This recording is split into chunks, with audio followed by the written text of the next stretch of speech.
আল্লাহ বলেন, আমি তাদের পরিপূর্ণভাবে সৃষ্টি করব, তারপর তাদের কুমারীতে পরিণত করব। তারা হবে প্রেমময় ও পুরুষদের সমবয়সী।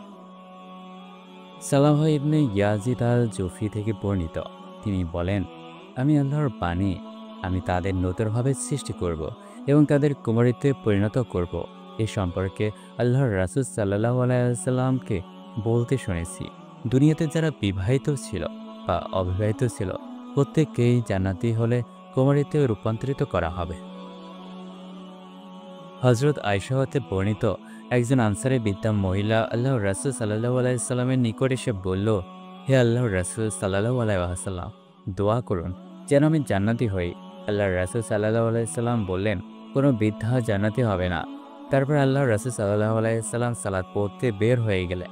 তিনি রাসূল সাল্লাল্লাহু আলাইহি ওয়াসাল্লাম ফিরে আসলেন। আয়েশা রাদিয়াল্লাহু বললেন, আপনি বৃদ্ধা মহিলাকে দারুণ পেরেশানিতে ফেলে দিয়েছেন। রাসূল সাল্লাল্লাহু আলাইহি ওয়াসাল্লাম বললেন, আমি তো ঠিকই বলেছি।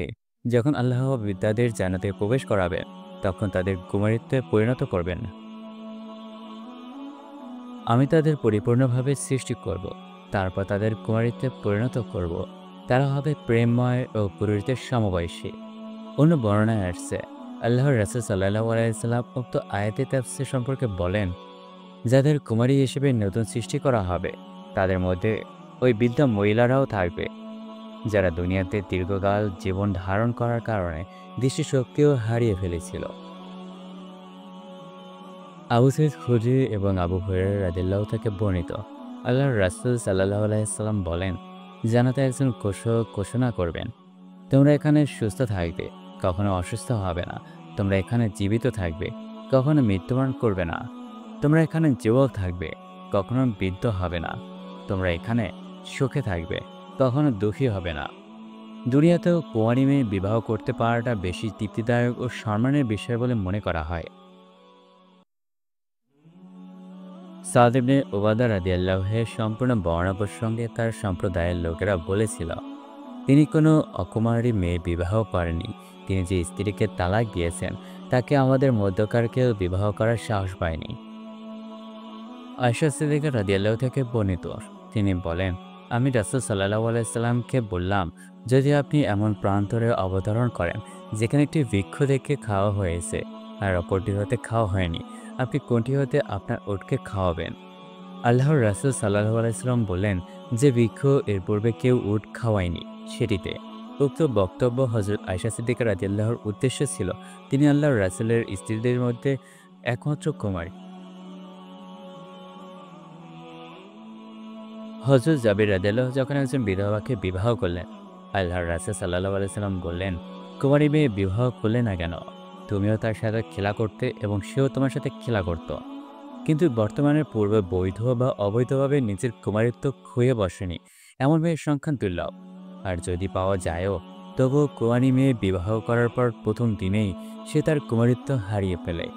একবার স্বামীর সাথে রাত্রি যাপনের পর তাকে আর কুমারী বলা যায় না। কিন্তু জান্নাতে প্রবেশ করার পর হতে একজন জান্নাতি প্রতিবার কেবল কুমারী মেয়ের সহিত মিলিত হবে।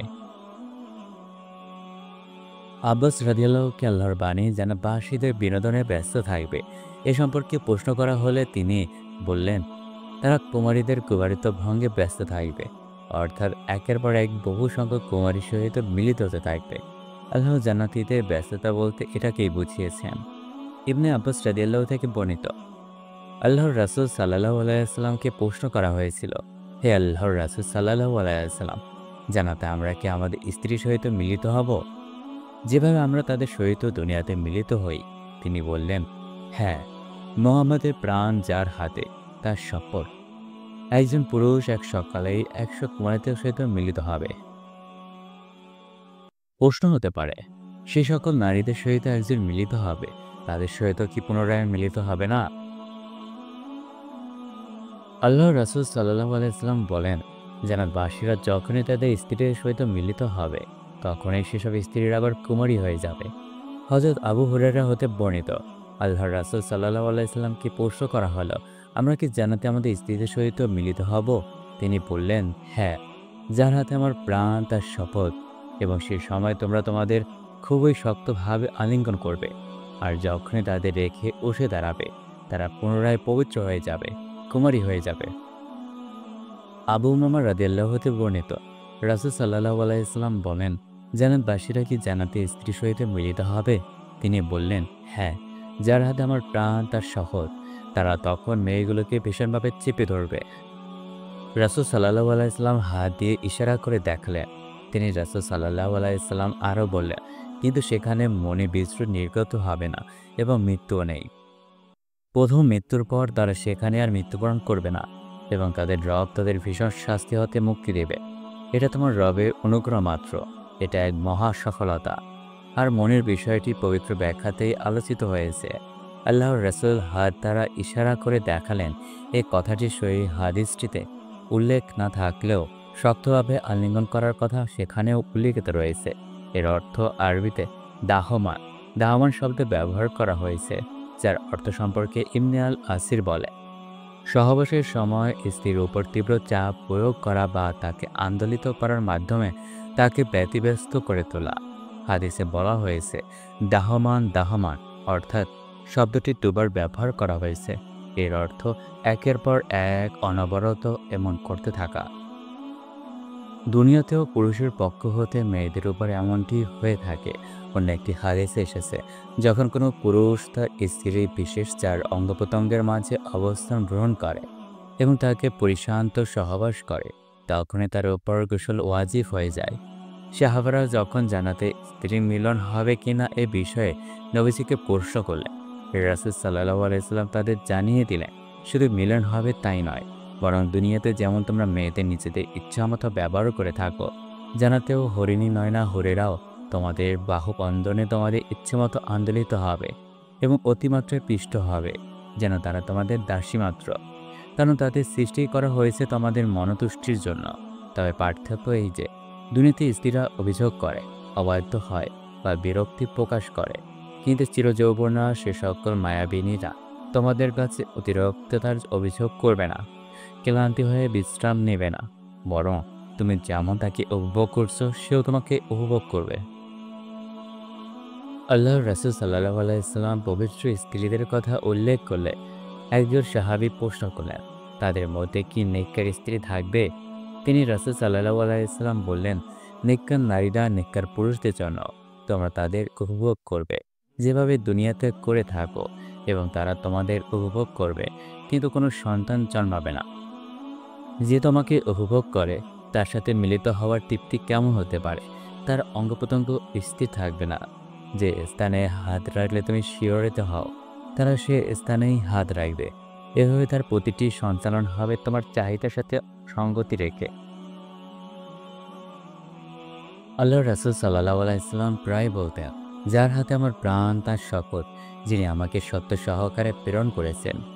তোমরা দুনিয়াতে তোমাদের স্ত্রী ও বাসস্থানের সহিত যতটুকু পরিচয়, জান্নাতবাসীরা তাদের স্ত্রী ও বাসস্থানের সহিত তার থেকেও বেশি পরিচিত হবে। তাদের মধ্যকার প্রতিটি ব্যক্তি আল্লাহ যে সব নারী সৃষ্টি করেছেন তাদের মধ্যে ৭২ জনের মালিক হবে। ওই সমস্ত স্ত্রীদের মধ্যে ২ জন হবে আদমের বংশধর। অন্যদের উপর তাদের মর্যাদা থাকবে, কারণ তারা আল্লাহর ইবাদত করত।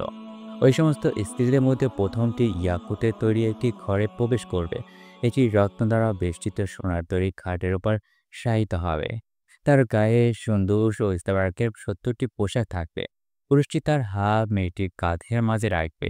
সে তার হাত মেয়েটির বুকের ভিতর দিয়ে সমস্ত পোশাক, খাট, চামড়া ও মাংস ভেদ করে দেখতে পাবে এবং সে মেয়েটির হাড়ের ভিতরে যে মজ্জা আছে তাও দেখতে পাবে। যেভাবে স্বচ্ছ রত্নের ভিতরে যে সুতা থাকে তোমরা তা দেখতে পাও। মেয়েটির কলিজা হবে ছেলেটির জন্য আয়নার মতো এবং ছেলেটির কলিজাও হবে মেয়েটির জন্য আয়নার মতো। ছেলেটি মেয়েটির সহিত মিলিত হবে, মেয়েটি তাকে ক্লান্ত করতে পারবে না, সেও মেয়েটিকে ক্লান্ত করতে পারবে না। ছেলেটি যতবারই মেয়েটির নিকট আসবে তাকে কুমারী অবস্থায় পাবে।